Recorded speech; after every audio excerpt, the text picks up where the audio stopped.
Please don't flip me off, James. When the camera's on, it's all a big bit of fun on the big red shutter club.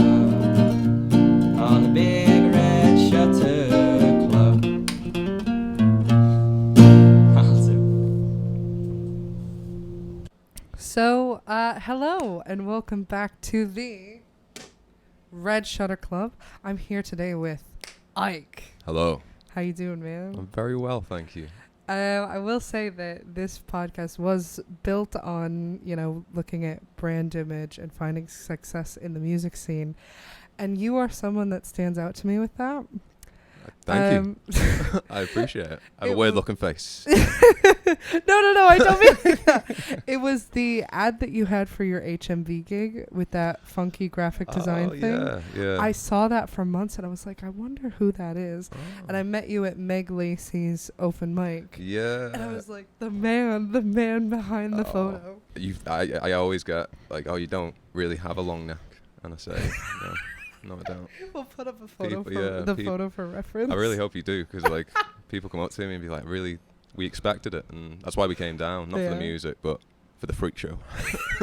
So, still get it, you know what I mean? So Yeah. I'm pretty long and gangly. Still there. That just in art there's a bit of exaggeration. Yeah. But so you are a wonderfully talented musician. So just tell us about yourself. I appreciate it. You flatter me kindly. My name's Isaac. I go by the name Ike Thomas. I've been on the music scene for a couple of years, I'd say. Like, started out busking, and then it just kind of, writing music, putting out albums, and the way that I feel like I put out album after album rather than like singles, and then I'm just kind of like, just move on to the next thing. So yeah, well, because you produce your own stuff, yeah. Tell us a bit about that process. Well, I say I produce my own. I've produced the majority. There's one album that I've not produced, which. So you've lied to me. That's what I have lied to you prior. I do tend to produce my my stuff. My friend Jordan, who, if anybody is watching this and wants to find a musician, I know it's not Liverpool based, but he's based in Canada, and is phenomenal. His name is Young Heezy. He goes by Young Heezy, but he kindly mixed and mastered my last full album that wasn't instrumentals, and that was really cool. But other than that, I tend to just iPad, GarageBand, and just go until it's done, until I go, that kind of works. And yeah. I think that it's a bit surprising how many people actually do just fully produce from GarageBand. Like, who is it? Steve Lacy. Oh my God, fully I know. from GarageBand. I think an iPhone even. Yeah. So it's like, I don't even know. I would not know how to begin. I'd barely know how to get by on the iPod, to be honest.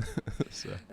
Well, it's definitely a fun process. I mean, I produced my whole first album on Logic, so it's an interesting process for sure. Do you prefer Logic then? I'd say. Have you tried GarageBand before? Actually, we're recording this on GarageBand. Yeah, oh, okay, all right, hardcore. yeah, man. Oh, sick. Looking at success and things like that in the music scene, first we kind of have to define what success is. Yeah.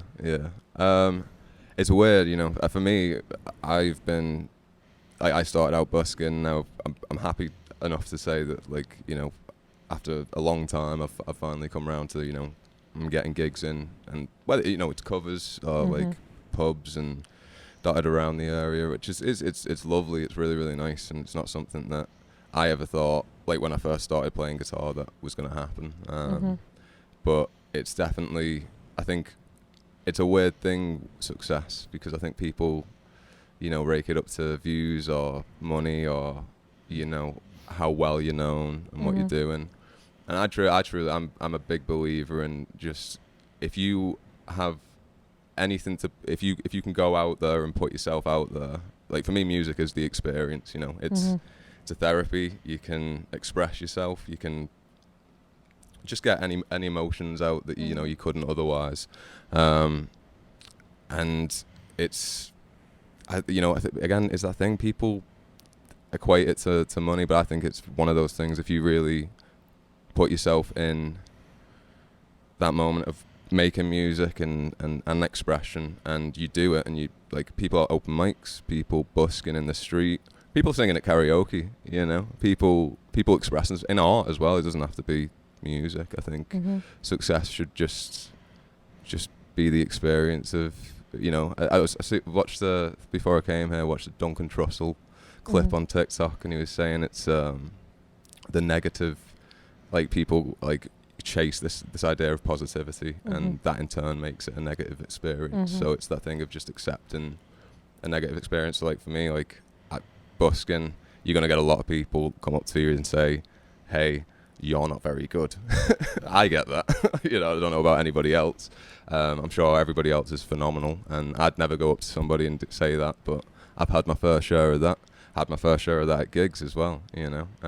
It's usually cover gigs, but when it's like my own stuff, I tend to get like the people who know me that come and the audience that I want, which is nice. But, you know, success, I think, just comes from you, and you just gotta just go with it. And I just, you know, I wouldn't say I'd like to land like with success, like successful in the community, you know what I mean? Like being around people that are just as outspoken as myself and just as wonderful. I say, like, I'm not the most wonderful person, but like everybody I meet, you know, tends to be, and it's really nice, especially like here in Liverpool, like the whole, I feel like it's the city for music, isn't it? You know, I feel like my experience has been a bit isolated because I'm mostly at open mics or at gigs that are like places where the open mic people go to. Yeah. So I haven't really been to the outskirts yet. Is there really that much negativity? Well, you know, it depends. Like, I mean, when I first started out, and I'd say for anybody who's first starting out, you will have that, like, or you're first getting into music or art, you know, you can paint a painting, show it to somebody, or you can make a song and show it to somebody and then say, oh, it's not for me, or, which is fine, it's your own opinion, you're allowed to like what you like. But then there are ways that people, I think I was on a conversation with my housemate Matt. He goes by Herbie Matthews, at Herbie Matthews on Instagram. He's a lovely guy. He helps me on, like, I also told a lie to you before when I said I produce my I do produce my own music, but Matt does some of the lead guitar for some of my tracks, and he did the lead guitar for Here's to You as well. So shout out to my homeboy. But I was having a conversation with him, and he was saying it's like there's a weird psychology of like people don't tend to, because I found like I get most of my traction on SoundCloud, and I think that's just because of how much I put up, like in terms of covers and music, and I just like doing it. You know what I mean? It's a therapy for me. But he was saying that it's strange because I have, you know, I have a lot of beautiful friends like you guys and everybody that I know. But it's that thing. It's really difficult to try and get your own music out there in terms of like, you can message so many of your friends on Facebook, you can do your own thing and say like, hey, I've just released this sound, can you go and listen? And you know, people tend to say yeah I'll give it a listen, and then they'll listen to it and then they'll go, oh, that was nice. But I think because they know that person, that's what me and Matt were talking about, is there's that psychology of knowing the artist takes, it's separating the person that you know and the actual art itself, which I find is a difficult thing to do. I don't know what I'm talking about, to be fair. I ripped like 3 joints before coming. Am I allowed to say that? No? Yeah? Okay. So I have 2 questions that I've been asking everyone this season. Okay. To wind down the interview. So first question is, what is a song from the Liverpool music scene that you wish that you wrote? Oh, that's so difficult because there's so because, like, you know, you've been attending the open mics for so long and you see so many great musicians. Oh man. Oh, that's really stumped me. That's really If I'm being honest, I love End Credits by Ali Horn. I think that's like such a good fucking tune. Pardon my French, but that's like that slaps. But I don't know. There's so many. Like John Witherspoon, like is like that. Shame. I fucking love Shame, man. Like gorgeous. I was listening to that the other day. Mhm. Ripping the dude, just like, man, I feel no shame. That's one of my faves. That was, he had just written that, or he was still back when he was playing that at every open Yeah. mic. That is when I came onto the music scene, and I'm like, that song. Oh, That song. I heard him start the tuning for it, and I'd get all excited. Phenomenal. And second question. Mm-hmm. The entire open mic scene goes into an octagon. Goes into an octagon. It goes into the octagon. The octagon. Who's winning? Fucking hell, Jesus. Is it to the death? Is it to the death? If you 'Cause want if it to be, well, no, it changes the answer if it's to the death. if you know what I mean? Like if it's not to the death, then and we're just knocking people out. John Lindsay would fuck people up, man. I feel like. Oh yeah. I say like those nails. You know what I mean? Half price. Gorgeous, beautiful. He's got Pokemon ones right now. I know. I saw. Mm. Oh my. He just came up to me, scratched me, and said Charizard.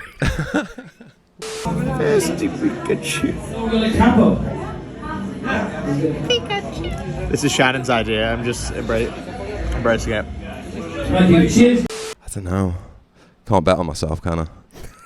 I can't. I no. I mean, people have. People have, yeah. No, I'm just skin and bone, man. If people snap me like a stick, man. I don't know. I'm not one for fighting. I'm not one. I'd go into this octagon. I don't know who would win. I wouldn't put money on it. I'd go in with flowers and get the shit kicked out of me. I imagine. Oh goodness. Well, with that sentiment, I think we should head off to our couch concert. No, lovely. No worries. Thank you very much for having me. Hope you guys enjoy. Appreciate yous. Love yous.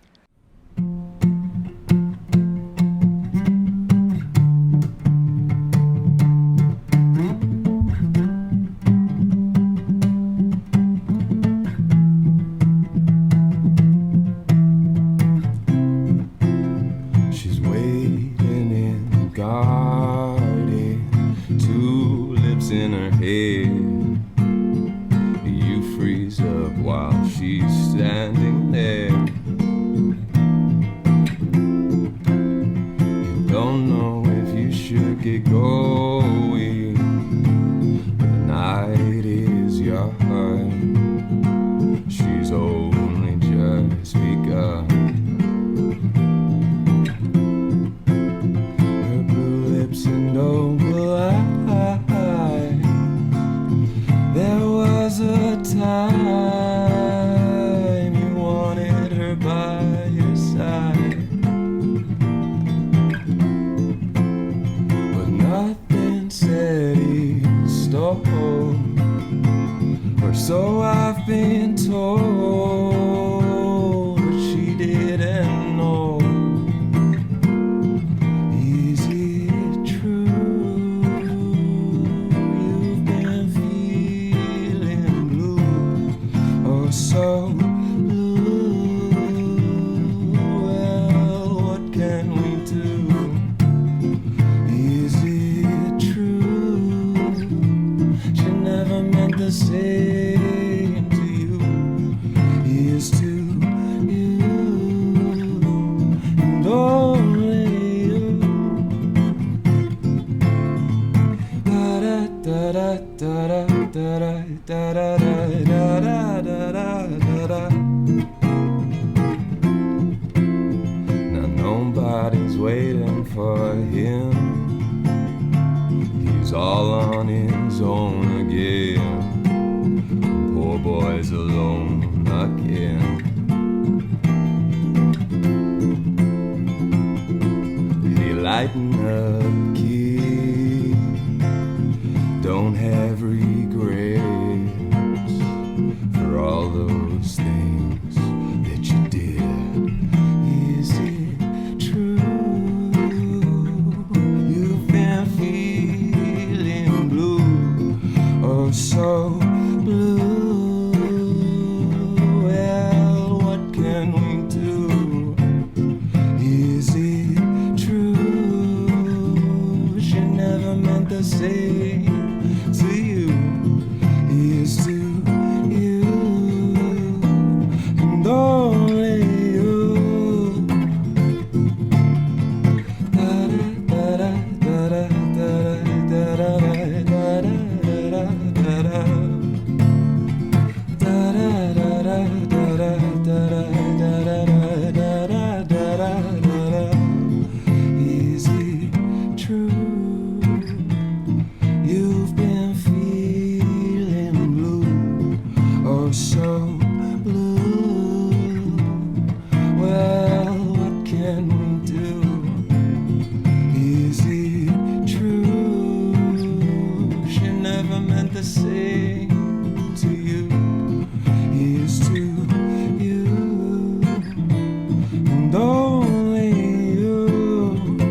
So thank you, Ike. That was lovely. Thank you very much for having me, Shannon. I appreciate it. Thank you for coming on the show. I've been meaning to for a while. I appreciate it. Is there anything you want to plug before you go? Yeah, I've got albums out on Spotify under Ike Thomas. You just have Some to, of which you've produced yourself. some of which I have produced, some of which have my excellent friend Herbie Matthews on, shredding on the guitar. One album produced by Young Heezy, if you know that name, phenomenal artist. And the most recent album is called Frog. It's entirely instrumental. It's a bit weird. If you like it, you like it. If you don't, you don't. Thanks for listening. I appreciate you. Oh wait, sorry, one question. Yeah. Swearing, profanities, cursing. That's fine. Give us like a minute. Don't come out the gate.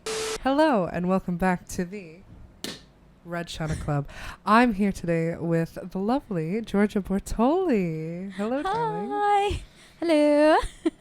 So, Giorgia, just tell us a bit about you. Who is Giorgia?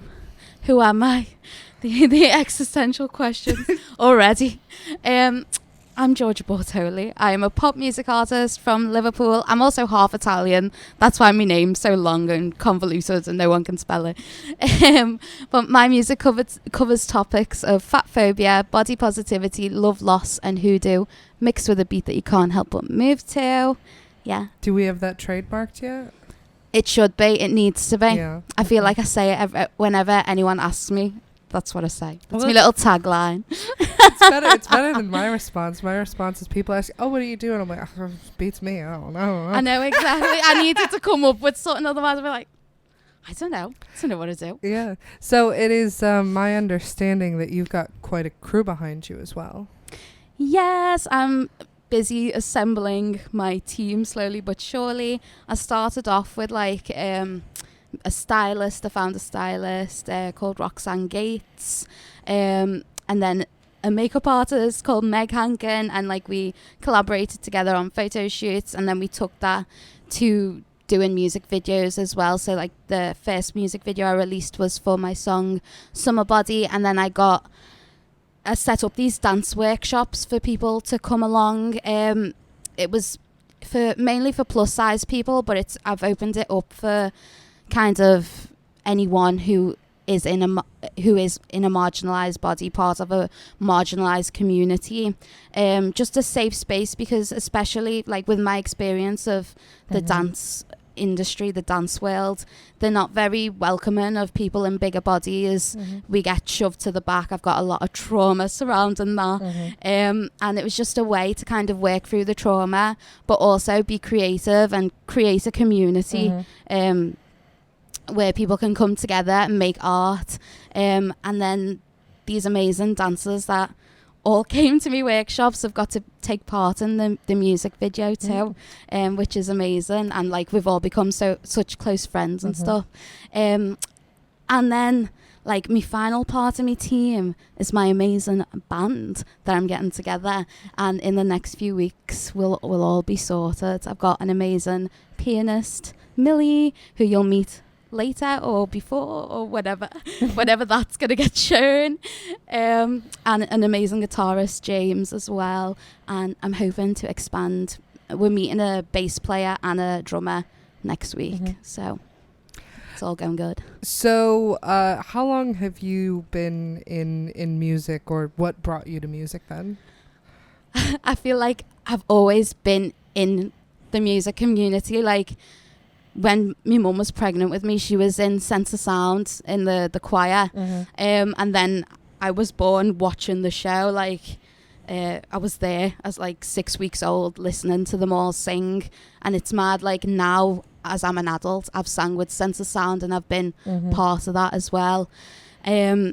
And like stupid things that my mum says, like she could speak before she could she could sing before she could even speak, you know. She used to like hum me to sleep, and I used to like hum back at her. And I remember just being that annoying little kid. Like there's a big Christmas tree up in town, and years ago, like when I was 6 or 7, I like pestered them. Like they had musicians under the tree, and I was like, I want to get up, I want to sing. My mum was like, you can't get up. And I was like, no, I am. And they eventually let me get up, and I sang Bob the Builder. And the crowd were loving it. Should. The crowd were loving it. They were all like, can we fix it? Yes, we can. And like, it just, I don't know, it's like ingrained in me. There's like, I feel like there's nothing else that I could do apart from sing and be a creative. Do you know what I mean? That is something that I hear a lot of. Like, there's a few musicians in, I know, kind of James and Mai's crowd where you just look at them and you're like, no, they were only ever going to be a musician. Yeah. It is, you can see it. You can see it. So you've brought up a bit of this negative experience coming from the dance world. Do you see anything similar to that in the music scene? I feel like when I first started this journey of like writing my own music and stuff, I was very apprehensive in the beginning. I thought the community is going to be, I don't know, quite bitchy in a way. Like that's just the kind of vibe that I got. But then when I'm actually in it, it's really not like that at all. I feel like everyone's quite supportive of each other. Yeah, so it's not as bad. But I do feel like there still is a lack of representation, like to do with like body diversity. Like, you know, you see lineups and there's like everyone is kind of the same. They're all the same. Or even they're playing the same music. Yeah, we've got a running joke that a lot of the Liverpool music scene is a 35+ sausage fest as well. Yeah. So even just being a woman in the scene. Yeah, like I love indie music and I love indie bands. Like that's kind of the music I grew up in my teens. But there's just so many of them here in Liverpool, and that like they're just everywhere. And I feel like I'm very, like, my music's quite diverse.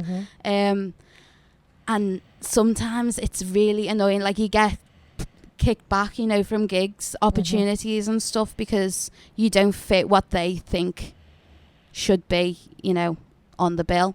Which is fair enough in a way, it's their show. But, like, I feel we need more diversity. Diversity of sound, for one, and diversity of body, diversity of race, diversity of everything. Diversity. Yes. I want to see every type of person up on those stages doing their thing, you know. So tell us a bit about your writing process then. I've got, like, my writing process is all over the place. I've got many ways that I write. Sometimes it's just writing little lines down and then kind of creating a bit of a track and then trying to incorporate those lines. Other times I create the track first and then just see what comes from the top of my head. Or sometimes I'm even on the guitar, you know, trying to create things as well. Or just writing full length poems and then taking it from that to the actual creating the music. I use a lot of like loops and things to create my sound, and MIDI instruments, and I build from that kind of thing. So I do that kind of production. What about on more the management end of things? What is your experience in managing that many people if you've got a dance crew style, all these different? It's do we need a moment? Do we need a deep breath? Yeah, we need a deep breath because it's not easy. No. It's stressful, I'm not gonna lie. Especially like the first time round. Even just on managing myself is hard. For me to get somewhere on time is hard. But I do manage it. I'm not that bad, she says. But yeah, it's very, very difficult. Like, you've got to make sure everyone's available on the same day, the same time. You've got to make sure that everybody knows what they're doing. Like, and then obviously, like, we've been creating dancers as well. So that's a lot of management in itself, like running the actual sessions and actually getting people to turn up. And then with the music video, for example, like the camera crew, the makeup artist, the stylist, and then like all the behind the scenes people as well, which is usually just like me mum and me nan, like faffing about, like sticking glitter on people and stuff like that. As they should. Yeah, as they should. But it's hard. It's definitely hard. I did learn a lot from the first one to the second one, and the second one did go so much smoother because we had it, like, everything was planned out to like to a T, and like my me stylist Roxanne, I put her in the role of director as well. She's very good like visually, because like I was directing the first one, but I was in it, so I couldn't see what was happening. And I was like, this is chaotic. I can't do this again. Well, that's it. You want to rope them all in, rope all your friends into everything, literally. Some of my dancers are friends from like years ago. Like one of them is my best friend who's been mates since like year 9. And then my other dancer, Sadia, with both of us, we were in school together since like year 7 onwards. It's mad. And then she moved round the corner to me, not like in lockdown. And that's how we kind of like reconnected, and got her on the got her to be part of the dance crew. Yeah. Well, I think with that we'll head off to our couch concert. Are you going to tell us what song you're going to play? Yeah, it's a brand new song. It should be coming out very soon. It's called Big Love.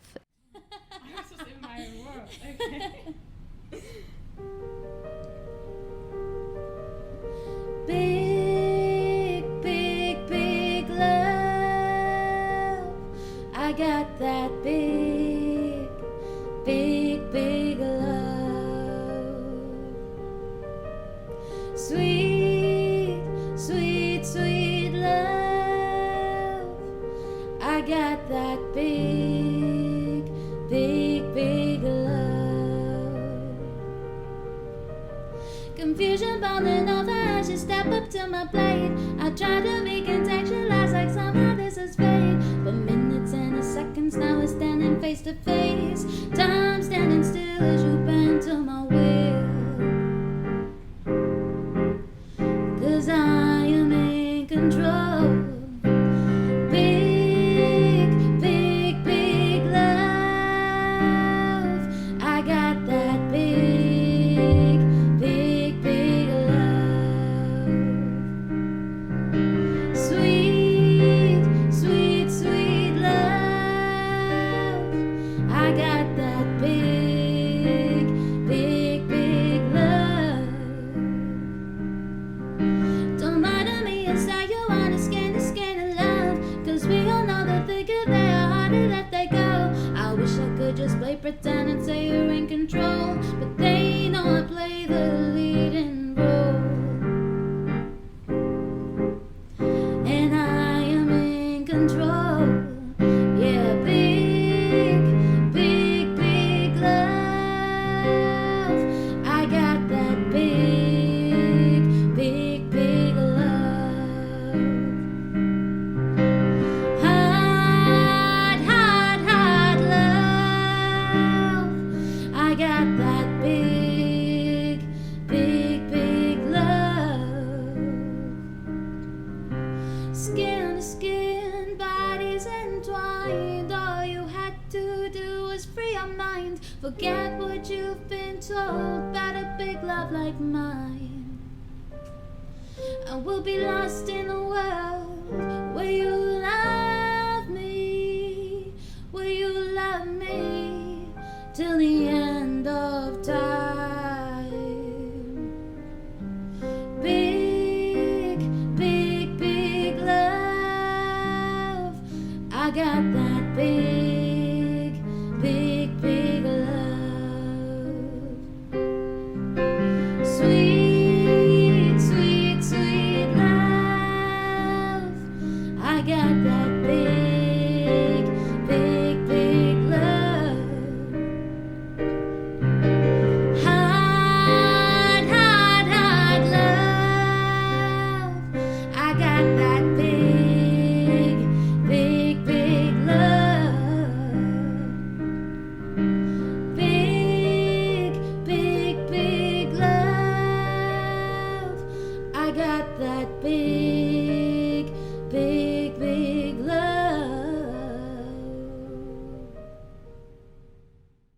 So there's 2 questions that I've been asking everybody. What is a song within the Liverpool music scene written by someone local or someone who's a part of the scene that you wish you wrote? Oh my god. I don't know. Oh, there's this really amazing song by Rhea Hanley. Oh my god. Is it like The Bitch Is Back or Bite Back by Rhea Hanley. Like, it's a really cool song, but I feel like she's got like a very different sound to me, but like her songwriting skills are proper amazing. Yeah. And like she's been working with the same producer that I've been working with as well and stuff. Yeah. So yeah, I would definitely. I think I've met her recently as well. Really, she's so lovely. She's so lovely. And second question, the whole Liverpool music scene, head to head, in the Octagon, who's winning? Say that again, sorry. This is what my producer said I should ask everybody. Head to head in a fight in Liverpool, who's coming out on top? Who wins? Against who? Like in the music scene? Yeah. Like who? Who would Me. You? I'll knock them all down. Yes, They're all Gail. too skinny. Oh my goodness. Yeah. All right. Need some substance. I'm a henchwoman. Thank you so much for coming on the show. Thank you for having me. It's been great. Anytime, darling. Is there anything you want to plug before you go? Well, listen to Big Love when it comes out. Keep an eye on all the streaming platforms or all the social media platforms as well for the release date, because I haven't actually planned it yet, but it will be out very soon, so keep an eye out for that one. Links in the description. Yeah. Leave a purple heart below. Leave a purple heart below. Yeah. Thank you so much for joining us, and thank you so much for tuning in. I got that big, big, big love.